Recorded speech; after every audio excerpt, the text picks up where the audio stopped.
Dear Mr. Law, sehr geehrte Preisträgerinnen und Preisträger, sehr geehrter Herr Juryvorsitzender, Professor Heidemann, liebe Jurymitglieder des ARNO-ESCH-Preises, lieber stellvertretender Vorsitzender der liberalen Hochschulgruppe Bonn, liebe Konseniorinnen und Konsenioren, verehrte Damen, meine Herren, liebe Gäste.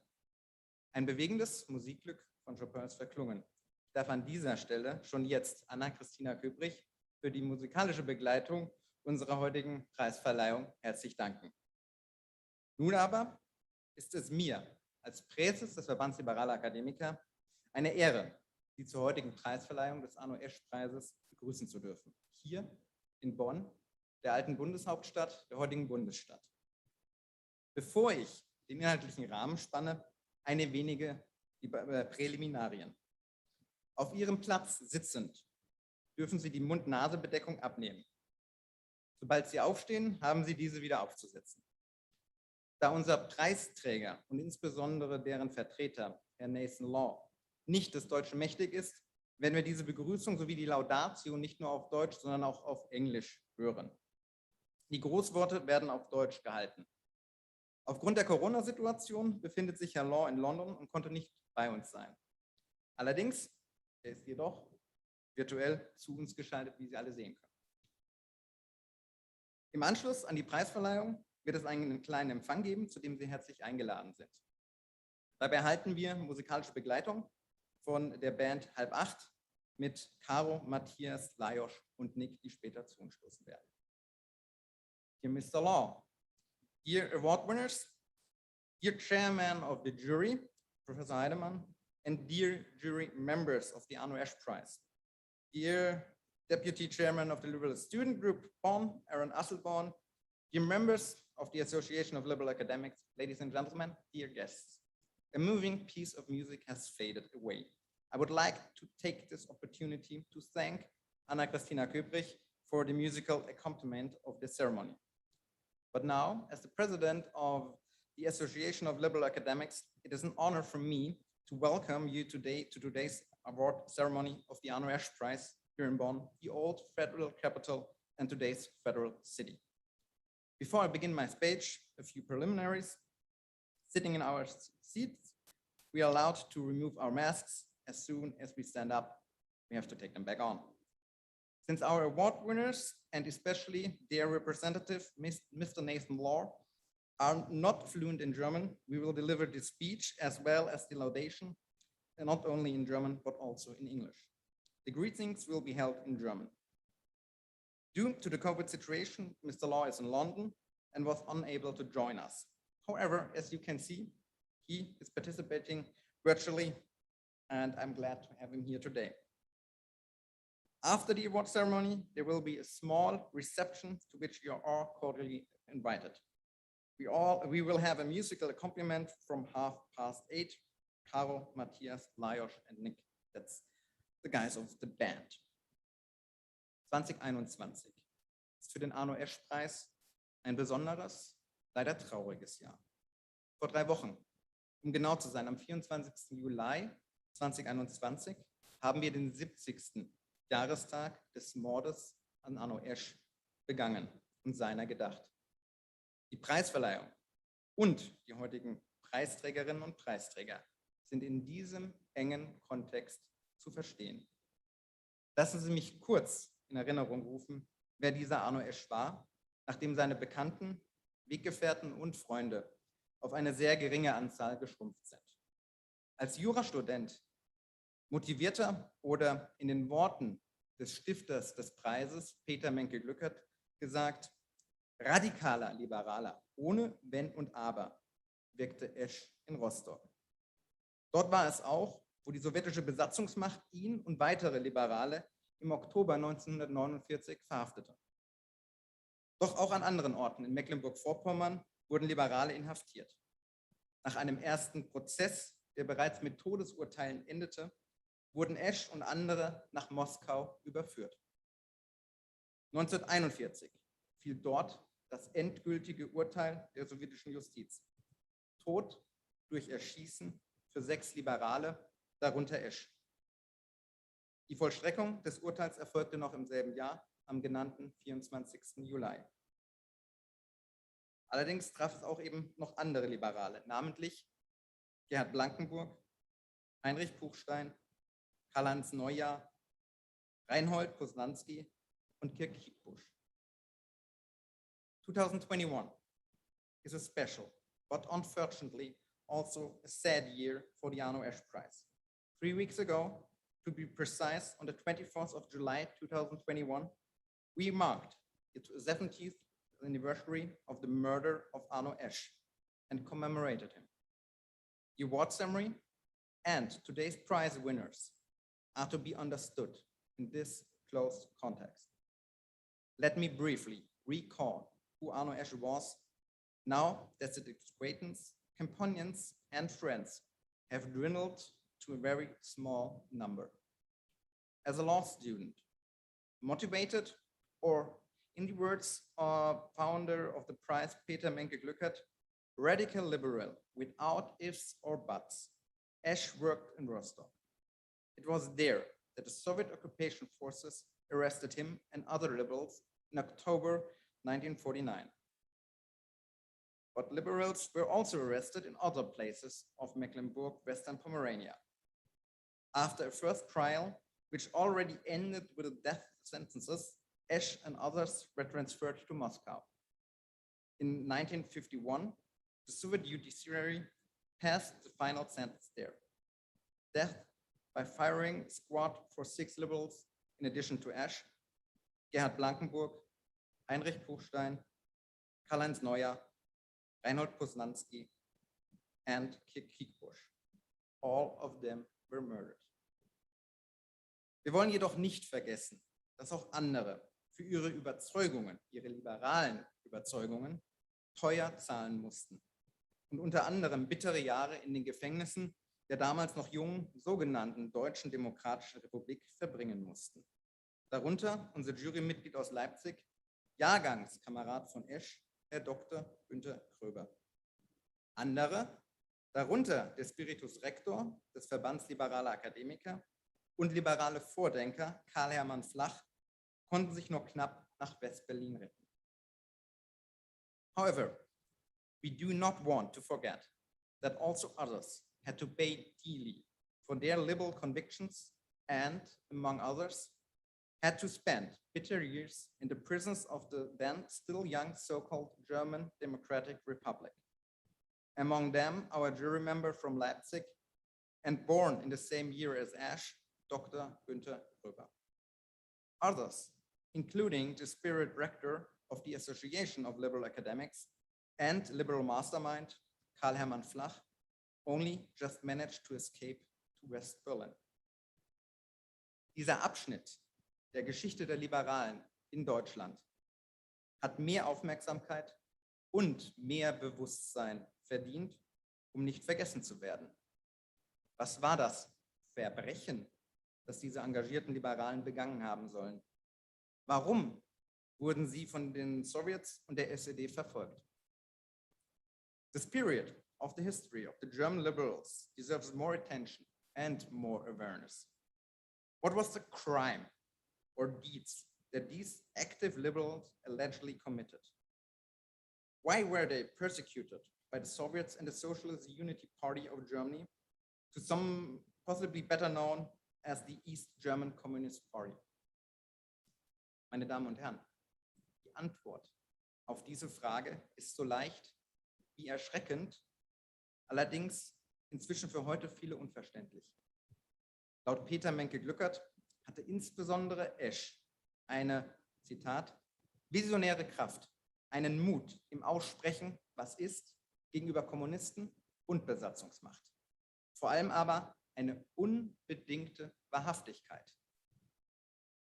So erachtete nicht nur die Besatzungsmacht, sondern auch die SED ihn als gefährlich, wegen seiner Unbestechlichkeit, seines mangelnden Pragmatismus. Zitat weiter Peter Menke-Glückert: Esch ließ keinen Millimeter seiner Überzeugungen, seines Rechtsgewissens, seines Eintretens für Menschen- und Bürgerrechte abhandeln. Im Zweifel, auch in größter Gefahr für Leib und Leben, war er immer für die Freiheit. Zitat Ende. Sein klarer, nicht irritierbarer Wertekompass machte ihn so aus Sicht von Sowjets und SED zum Feind, der vernichtet werden musste. Ladies and gentlemen, the answer is as easy as it is frightening, but as incomprehensible to many today.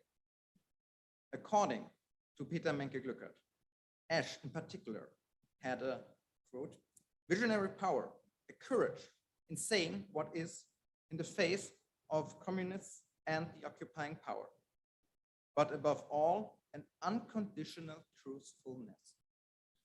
Quote ended. Thus, not only the occupying power, but also the SED considered him dangerous because of his incorruptibility and his lack of pragmatism. Quoting Peter Menke-Glückert once again, Esch did not allow a millimeter of his convictions, his legal conscience, his advocacy of human and civil rights be negotiated away. In doubt, even in greatest danger for life and limb, he was always for freedom. Quote ended. From the point of view of the Soviets and the SED, the Socialist Unity Party, his clear compass for values, which could not be irritated, made him an enemy who needed to be destroyed.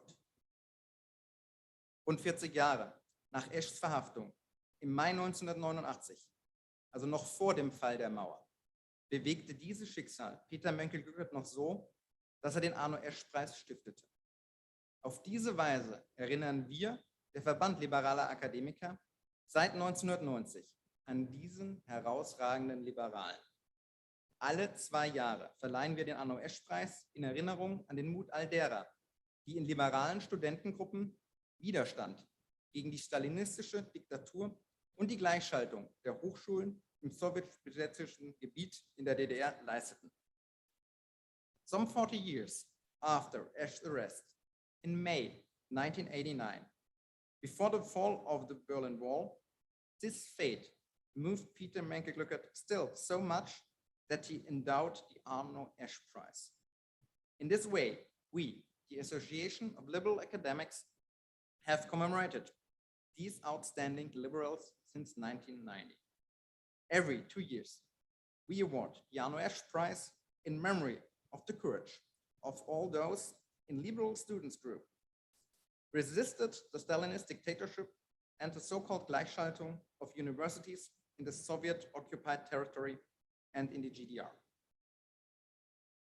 Meine Damen und Herren, wir verleihen den ARNO-ESCH-Preis gemäß seiner Statuten an einzelne Studentinnen sowie Studenten oder Studenteninitiativen und Verbände.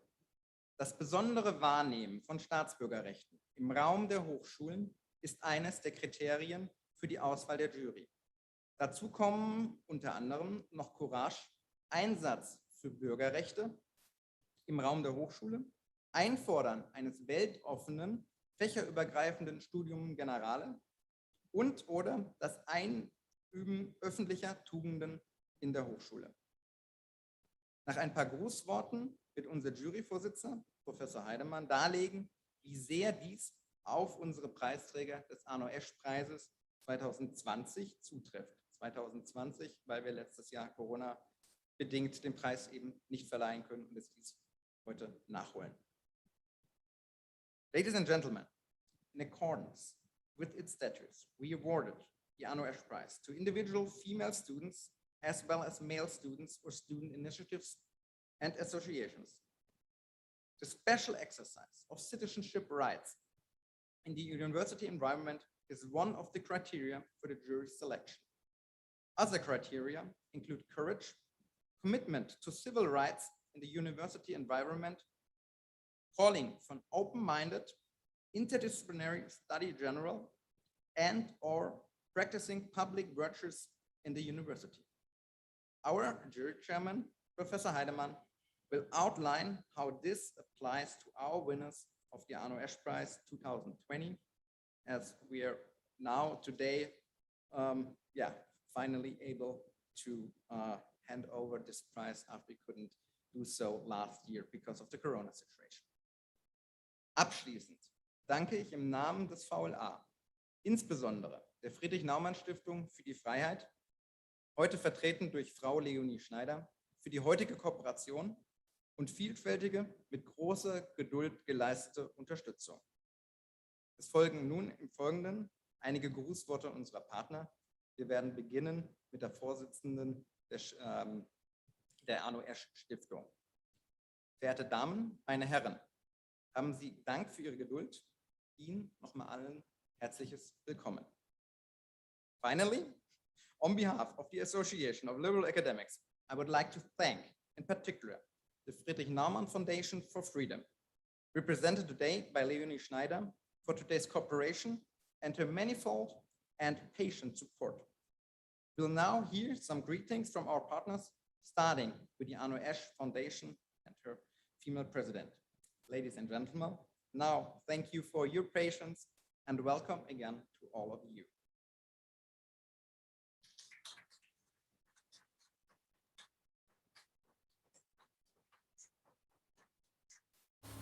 Sehr geehrte Damen und Herren, liebe liberale Akademiker, sehr verehrter Herr Professor Heidemann, lieber Alexander Bargus, ladies and gentlemen, lieber Nathan, thank you so much, liebe Studierende Alexander, in for the Hongkong, introduction, liebes Publikum. and thank you so much for the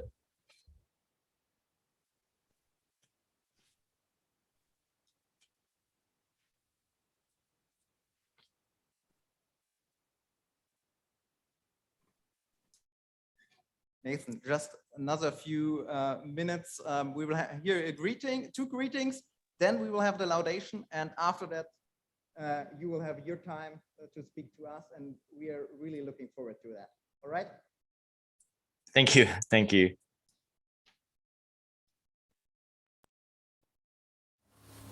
Sehr geehrte Damen und Herren, liebe liberale Akademiker, sehr verehrter Herr Professor Heidemann, lieber Alexander Bargus, lieber Nathan, liebe Studierende in Hongkong, liebes Publikum. Mein Name ist Caroline Preisler und ich grüße Sie sehr herzlich aus Mecklenburg-Vorpommern, aus der ARNO-ESCH-Stiftung. Es ist mir eine ganz besondere Freude, heute dieses Wort an Sie richten zu können, denn heute wird Ihnen, lieber Nathan, stellvertretend für alle Studierenden in Hongkong der ARNO-ESCH-Preis verliehen. Unser Namensgeber ARNO-ESCH war ein 23-jähriger Student an der Universität in Rostock und lebte das, was die Studierenden in und um Hongkong seit Monaten, seit Jahren leisten. Vielfalt, Liberalismus, Demokratie, gutes Miteinander und Streben nach Wissenschaft, nach Fakten. Und sie positionieren sich gegen radikale, diktatorische Ideologien. Deshalb bin ich heute gerne bei Ihnen zugeschaltet. Und ich wünsche Ihnen gute Begegnungen, gute Gespräche, ein gutes Miteinander. Und ich freue mich, wenn wir uns bei nächster Gelegenheit in Mecklenburg-Vorpommern oder bei Ihnen in Bonn im realen Leben treffen. Machen Sie es gut, haben Sie eine würdevolle Preisverleihung. Wir wären gerne bei Ihnen, aber von ganzem Herzen wünscht Ihnen die ARNO-ESCH-Stiftung eine schöne Veranstaltung.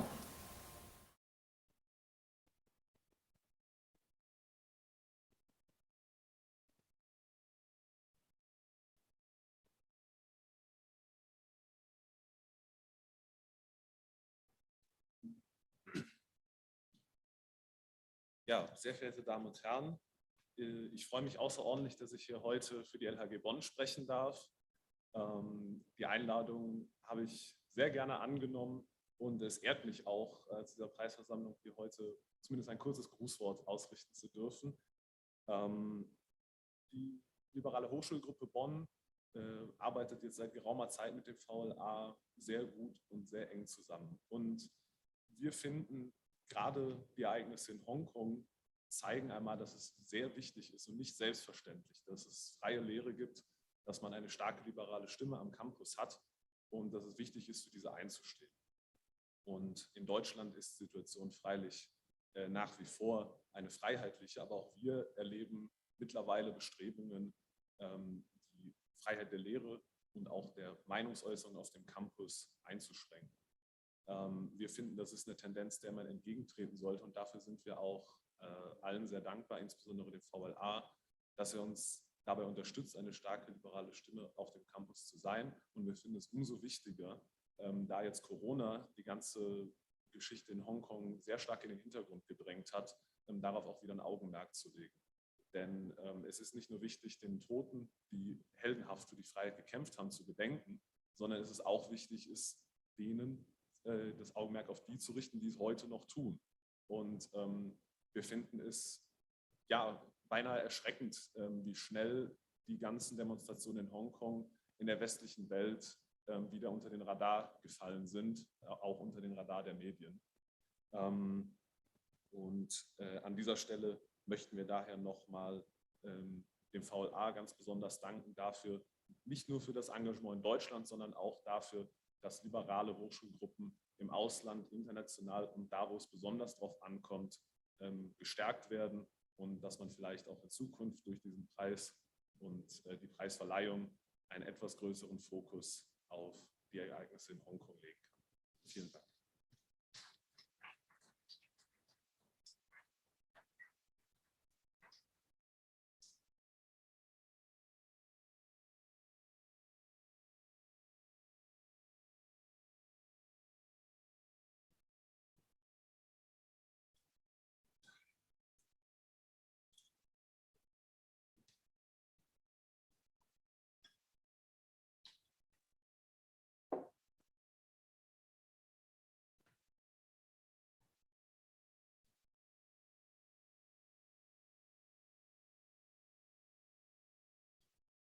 Dear Mr. Law Kung Chung, dear fellows of the Association of Liberal Academics, ladies and gentlemen. We do not know whether ARNO-ESCH, who was executed in the Soviet Union in 1951 for his fight for freedom, democracy, and the rule of law, could ever have imagined that his statement, "A liberal Chinese is closer to me than a German communist," could one day become a reality. However, today the statement has become a reality as we award the 15th ARNO-ESCH-Preis to you, dear Mr. Law Kung Chung, and to the Hong Kong students who have fought courageously for the freedom of their city against the Chinese Communist Party. You, Mr. Law Kung Chung, have been one of the main organizers of this democratic struggle since 2014. Wir wissen nicht, meine Damen und Herren, ob sich ARNO-ESCH, der 1951 wegen seines Kampfes für Freiheit, Demokratie und Rechtsstaat in der Sowjetunion hingerichtet wurde, jemals hat vorstellen können, dass seine Aussage, ein liberaler Chinese steht mir näher als ein deutscher Kommunist, einmal Wirklichkeit werden könnte. Doch heute ist diese Aussage Wirklichkeit geworden, und zwar durch die 15. Verleihung des ARNO-ESCH-Preises an Sie, lieber Herr Law Kung Chung, und die Hongkonger Studentinnen und Studenten, die für die Freiheit ihrer Stadt gegen die Kommunistische Partei Chinas couragiert gekämpft haben und immer noch kämpfen. Sie waren dabei einer der wichtigsten Hauptorganisatoren dieses demokratischen Kampfes seit 2014. As everyone knows, the Chinese Communist Party has not only violated Hong Kong's international legal status in the recent years. It has also gradually reduced and suspended the existing civil rights, including the democratic legal system after the so-called security law was adopted in June 2020. Since then, the regime of the Chinese Communist Party leadership in Hong Kong has systematically taken action against democratic protests, demonstrations, and any critical statement in the media. Many demonstrators are now in custody or under monitored house arrest.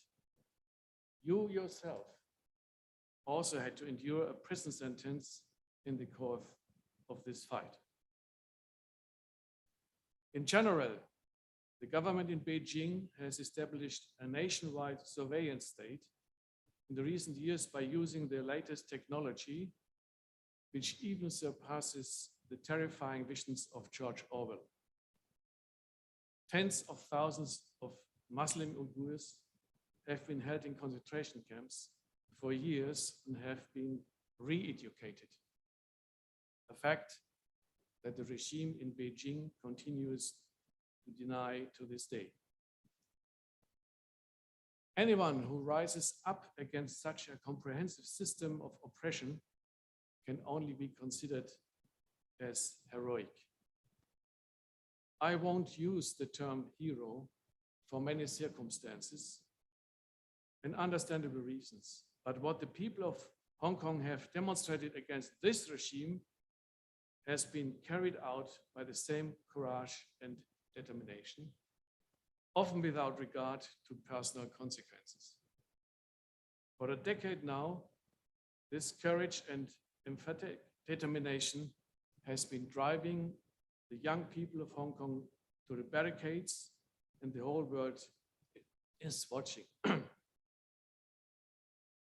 Wie allseits bekannt, hat die KP Chinas in den letzten Jahren nicht nur den völkerrechtlichen Status Hongkongs verletzt, sie hat parallel dazu die dort bestehenden Freiheits- und Bürgerrechte, einschließlich des demokratischen Rechtsstaats, schrittweise reduziert und außer Kraft gesetzt.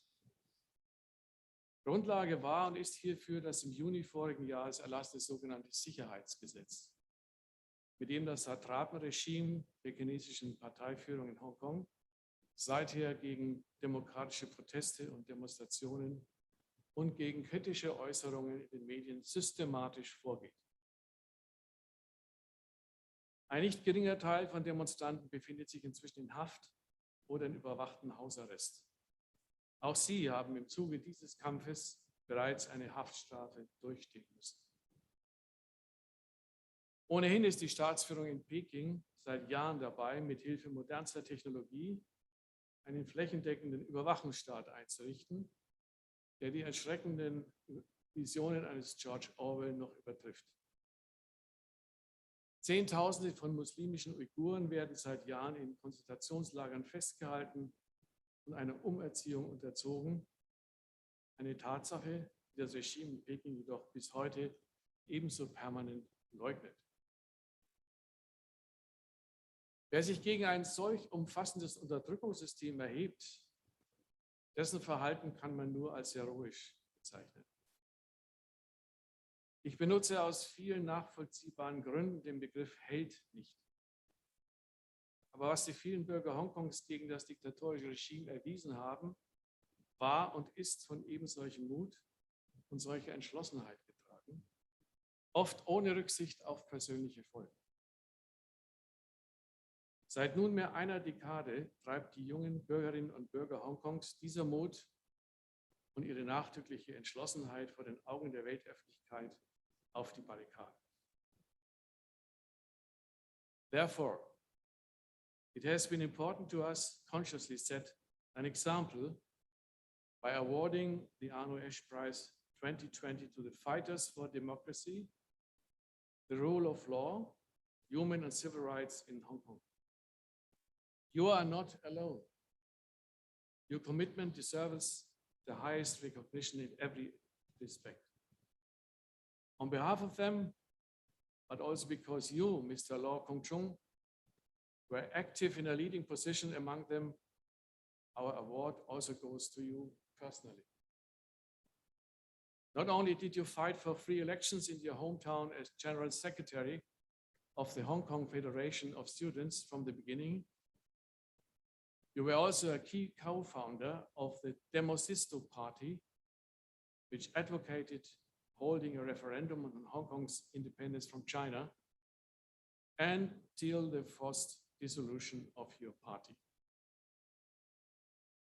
With the award of the ARNO-ESCH-Preis, we want to emphasize the symbolic confrontation between the values of democracy and a dreadful dictatorship in Hong Kong. As the Chinese Communist Party has been pushing forward its one-party rule in Hong Kong to eradicate freedom and democracy there, the current confrontation is threatened to be unjustifiably forgotten. In addition, the Communist Party is using the country's economic success to assert its interests around the world at all levels and by all means. Es war und ist uns daher ein Anliegen, mit der Verleihung des ARNO-ESCH-Preises 2020 ganz bewusst ein Zeichen zu setzen, und zwar für die Kämpfer von Demokratie, Rechtsstaat, Menschen- und Bürgerrechte in Hongkong. Sie sind nicht allein. Vielmehr verdient Ihr Engagement in jeder Hinsicht höchste Anerkennung. Stellvertretend für Sie, aber auch und nicht zuletzt, weil Sie, Herr Lau Kung-chung, an führender Stelle unter Ihnen aktiv gewesen sind, geht unser Preis auch an Sie persönlich. Sie haben nicht nur als Generalsekretär der Hong Kong Federation of Students von Anfang an für freie Wahlen in Ihrer Heimatstadt gekämpft, Sie waren auch entscheidender Mitbegründer der Partei Demosisto, die sich für die Abhaltung einer Volksabstimmung über die Unabhängigkeit Hongkongs von China einsetzte, bis zur erzwungenen Selbstauflösung dieser Partei.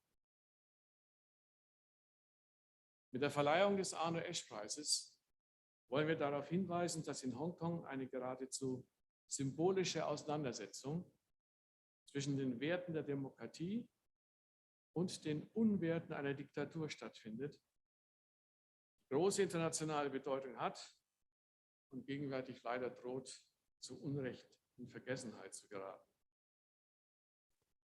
Denn die Kommunistische Partei Chinas ist schon seit längerem dabei, ihr diktatorisches Regime Hongkong überzustülpen, um dort Freiheit und Demokratie zu beseitigen.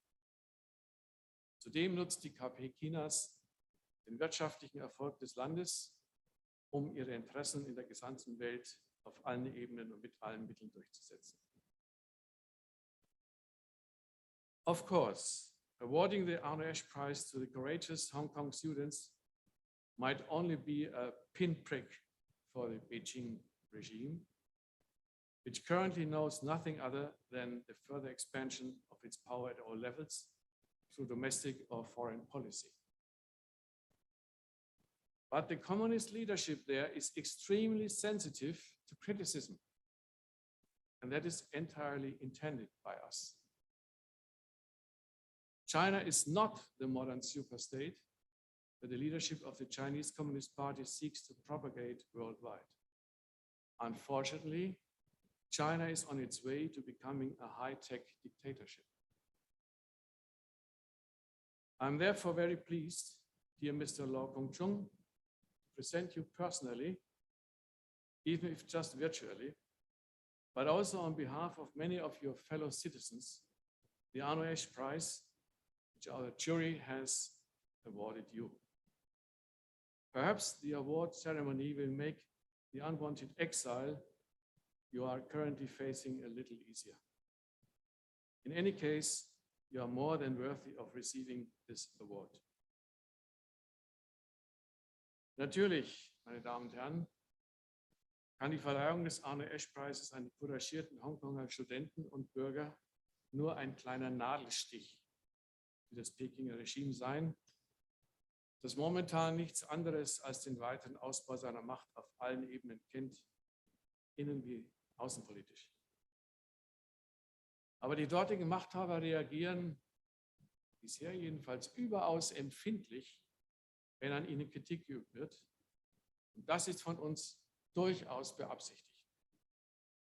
China ist nicht der moderne Superstaat, den die Führung der chinesischen KP weltweit zu propagieren sucht. China ist leider auf dem Weg zu einer hochtechnisierten Diktatur. Ich freue mich daher sehr, lieber Herr Lo Kung-chung, Ihnen persönlich, auch wenn Sie nur virtuell zugeschaltet sind, aber auch stellvertretend für viele Ihrer Mitbürgerinnen und Mitbürger, den ARNO-ESCH-Preis zu überreichen, den Ihnen unsere Jury zuerkannt hat. Vielleicht vermag die Preisverleihung Ihnen das ungewollte Exil, das Sie zurzeit durchleben müssen, ein wenig erleichtern. Sie sind in jedem Fall mehr als würdig, diesen Preis zu erhalten. Ich danke Ihnen.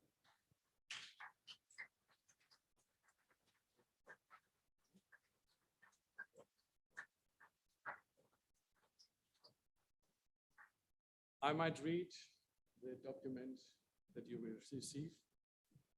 There are some parts in German, I'm sorry, but I think you will stand it. Verband liberaler Akademiker, ARNO-ESCH-Preis 2020. The Association of Liberal Academics awards the ARNO-ESCH-Prize 2020 to the Hong Kong students represented by Nathan Law in recognition of the altruistic and courageous struggle for the freedom of the city, for democracy, the rule of law, human and civil rights in Hong Kong. Bonn, 14th August 2021. President, Association of Liberal Academics, my colleague here, and myself. Thank you and all the best for you also in the future and for the Hong Kong people.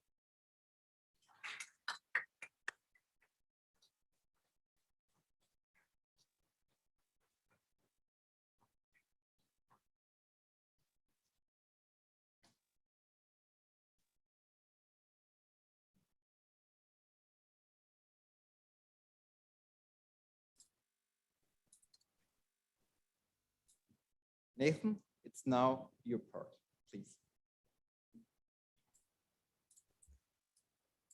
Thank you so much. Once again, sorry for the earlier interruption. Ladies and gentlemen, it's my honor to receive the ARNO-ESCH Award from Association of Liberal Academics, and most importantly, honoring not only me, but also the Hong Kong people who have been fighting for democracy, fighting for freedoms, and fighting to remind every one of us how fragile freedoms are, and the need for us to curb the rise of authoritarianism around the world. It's a great recognition for the Hong Kong people who have campaigned so much and sacrificed so much. Sometimes I think that my personal journey reflects the fate and the development of Hong Kong.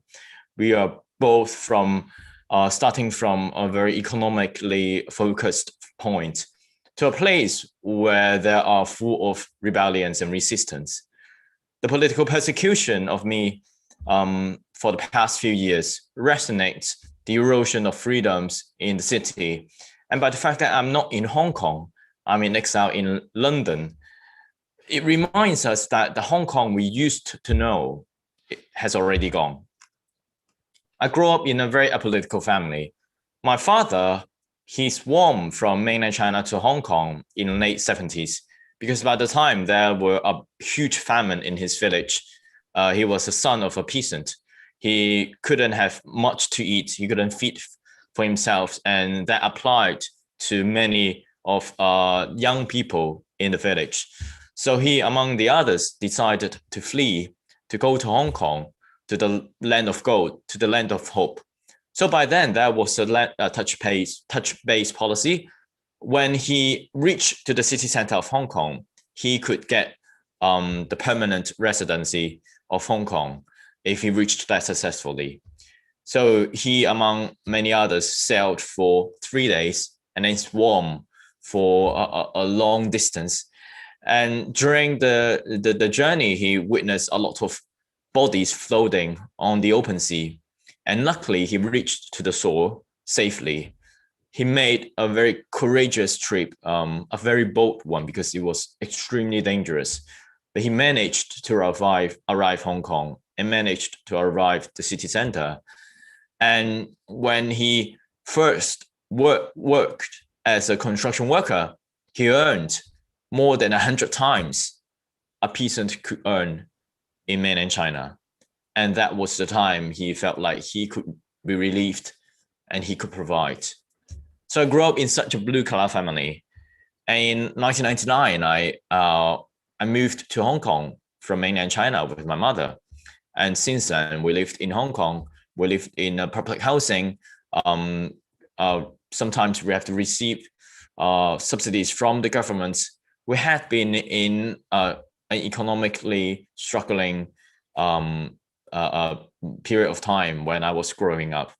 That's why I felt like my family, my parents, they had a refugee mentality, which means that even though they know there are problems in mainland China, in the Chinese Communist Party, but they just focus on having stability in their life. They just focus on providing food on the table instead of teaching us what is justice, what is democracy. So I grew up in such a apolitical background. And not until in high school, I finally encountered one of my life's enlightenment. I remember that it was in my high school in 2010 when the Chinese dissident Liu Xiaobo got the Nobel Peace Prize.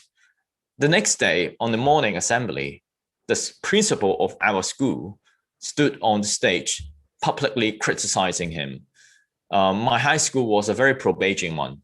It was operated by a very pro-Beijing organization. And that's why I hadn't learned anything about the bad things about the mainland China and Chinese Communist Party in my school. And my principal said that Liu Xiaobo was a traitor, betraying his country. He was criticizing his country and he was not loyal, etc. And I was very puzzled because even though I didn't know much about human rights and the work Liu Xiaobo done, I had an understanding that Nobel Prize was an award for the people who have been excellent in their field. So how come a Peace Prize nominee be criticized in such a manner? It really triggered my curiosity, and I looked into the work of Liu Xiaobo and the concept of freedom, human rights, and democracy. It was opening up a gate for me and opening up my world field.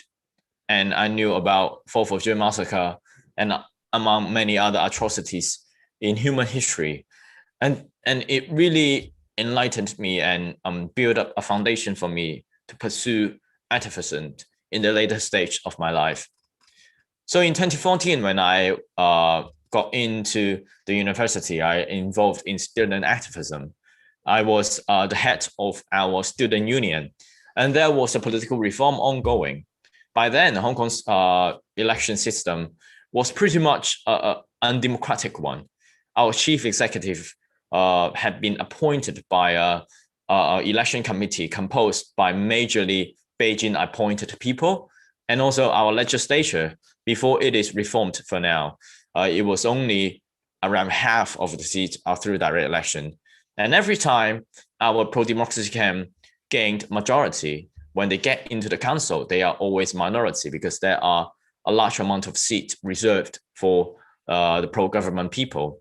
So there was a political reform ongoing, and Hong Kong people demanded democracy. And that was the promises that Beijing made to us in 1980s.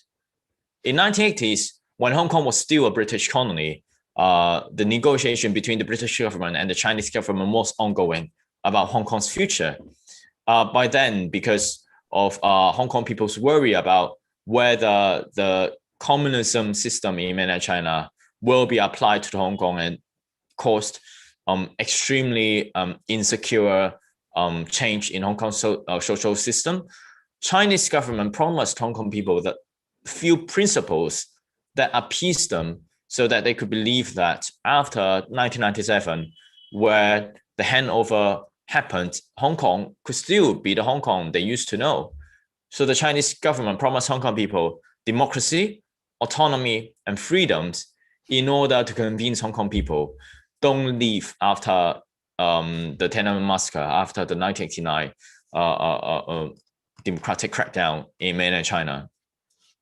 So those are the promises of the Chinese government made to Hong Kong people. And that's why in 2014, when the handover was already 17 years and Hong Kong people demanded democracy because that was what they have been longing for the whole 17 years.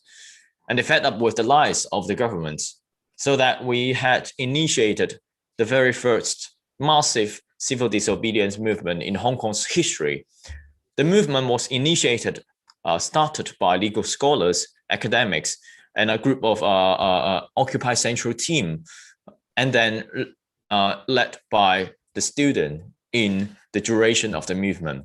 We had a massive sit-in, hundreds of thousands of people sitting in the center, in the heart of Hong Kong, in the most busy major runways, and we campaigned for democracy. We chanted for democracy, and that was a completely peaceful protest.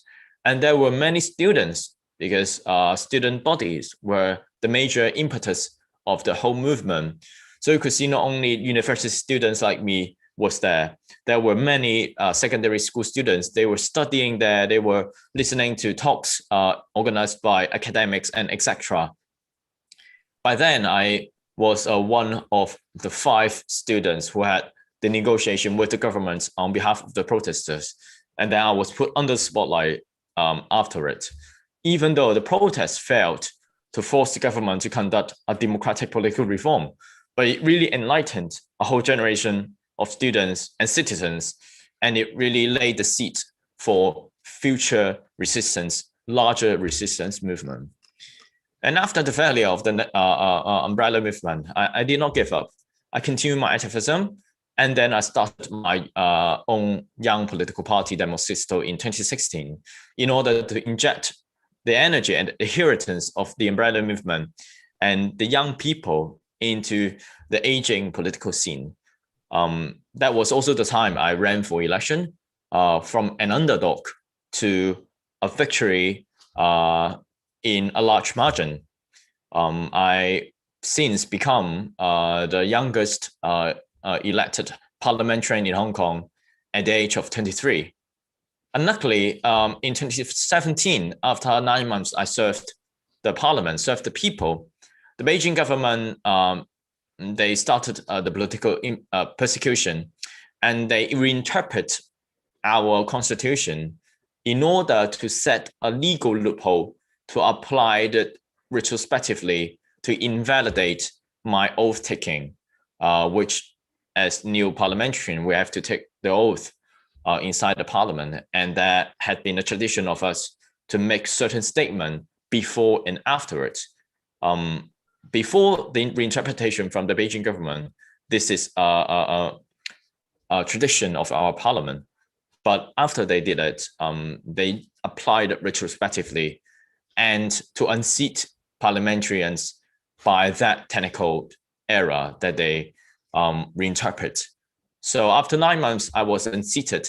And 1 month after my disqualification as a legislator, in 2017 August, I was sentenced to jail because of my peaceful civil disobedience protests in 2014.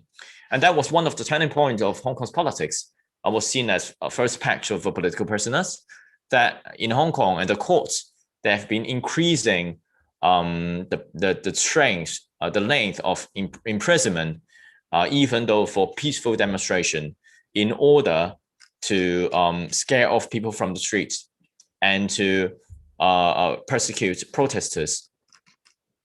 So after I served jail time for 2.5 months, I was released and I finished my school.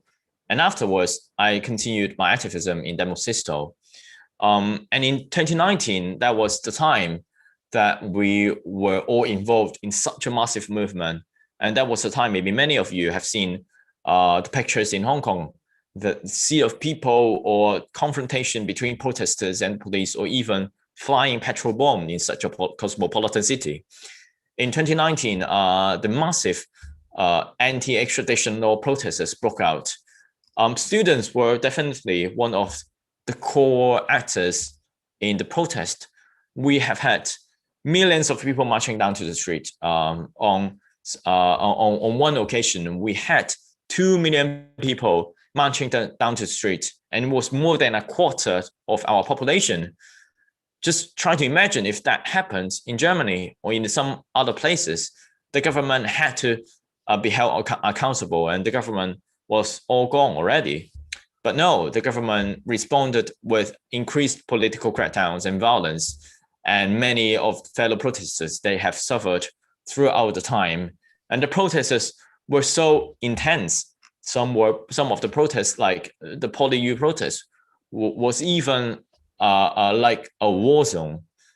So many young people injured, many that I met still have trauma that they are experiencing for now. And after a whole year of protest, the National Security Law came. The National Security Law was introduced in late June, which the Beijing government circumvented all the local legislation and consultation process. And they used the name of national security to impose speech crime, to punish everyone that they consider opposition in Hong Kong, and to use the name of subversion, secession, to punish people who just want to hold the Chinese government accountable. So before its implementation, I decided to leave Hong Kong because if we are being affected by the national security law in Hong Kong, we cannot say anything. And I believe that we need someone who can voice for Hong Kong people on the international stage. So I left Hong Kong, living life in exile. And for now, I am wanted under the national security law. And if I were step foot in Hong Kong now, I could probably be held and be imprisoned for decades. And you could really see the trajectory of the erosion of Hong Kong's freedom through my personal experience and the struggles of Hong Kong people.